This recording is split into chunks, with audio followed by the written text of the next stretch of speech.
Good Friday morning. I'm Dwayne Nelson. The head of the NAACP in Tennessee is calling for a full investigation into claims of racial and gender discrimination against Bluff City Mayor Irene Wells. Wells filed a complaint with the organization as well as the Tennessee Human Rights Commission in September. She claims city manager Judy Delaney and some aldermen have harassed and retaliated against her. President of the Tennessee chapter, Gloria Sweet Love, held a press conference yesterday, says race may not be the only motivation. Mrs. Wells' husband had been mayor and served a number of years and did not appear to have this. And that is one of the reasons we believe a lot of it is gender. We believe a lot of it is gender discrimination. Delaney says it's all a surprise to her and something that's been blown out of proportion. A full investigation is now underway. Well, it's day 5 of jury selection in Sullivan County in the death penalty trial of a Kingsport man. Leslie Ware is accused of killing Jeffrey Nolan and Terrence Alexander execution style inside the former Soleil Candle Shop on Myrtle Street. Could be next week before testimony gets underway. Carter County's planning director, accused of falsifying his timesheets, has had his case bound over to a grand jury. 44-year-old Christopher Schutler of Elizabethton, charged with theft over $1,000. It stems from a probe conducted by the Tennessee Bureau of Investigation at the request of the Attorney General's office. Schutler claims the allegations are politically motivated. He'll be back in court November 22nd.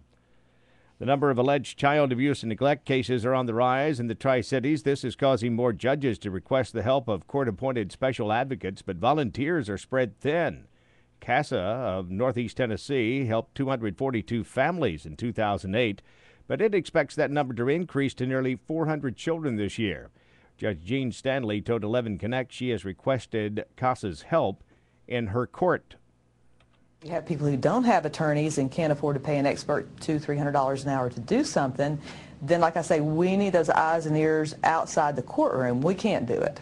Executive Director of CASA, Joy McCrae, says CASA needs more volunteers. You have to be dedicated to being a CASA advocate. It's not just a one-day training. Then we do 12 hours of continuing education. We do 5 hours of court monitoring. And the first case that they ever have, they're paired with a seasoned advocate. For those interested in volunteering, there are 2 training sessions, one at the Greenville office from 10 to 1, the other at Good Samaritan in Johnson City from 5:30 to 8:30 today. Johnson City leaders have taken no action to list of repairs needed for the city's aging baseball field. Cardinal Park was built in 1950 and is home to the Johnson City Cardinals. According to a recent estimate, it could cost nearly $707,000 to build a new left field fence, replace 6 light poles, install new practice netting, install a new playing surface, and make electrical updates.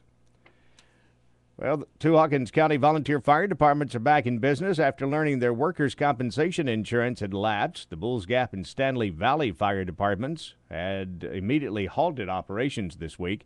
Hawkins County Emergency Management Agency Director Gary Morrell said it was just an oversight. Slipped through the cracks on getting the money from the county from the donation because it has to be requested from the county by the association. And it was just something that fell through the cracks. They come up to check time, they didn't have the money, and then they went and got some money and paid it, but didn't realize it doesn't lapse since the 17th of the month. The end is everything worked out, and nobody got hurt. Nobody's not without insurance. The Hawkins County Firemen's Association receives a $15,000 contribution annually from the county commission to pay the insurance for every volunteer fire department in the county. I'm Dwayne Nelson. Have yourself a great Friday.